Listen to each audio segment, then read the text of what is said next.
three words, you should come because it's challenging, because you'll enjoy yourself, which is something that I don't think it occurred to me that I would say about anti-racism work.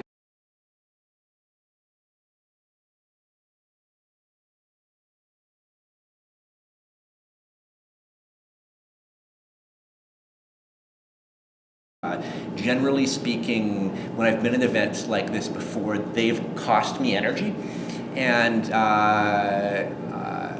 I'm coming away with more energy than I came with. So that really feels like a gift.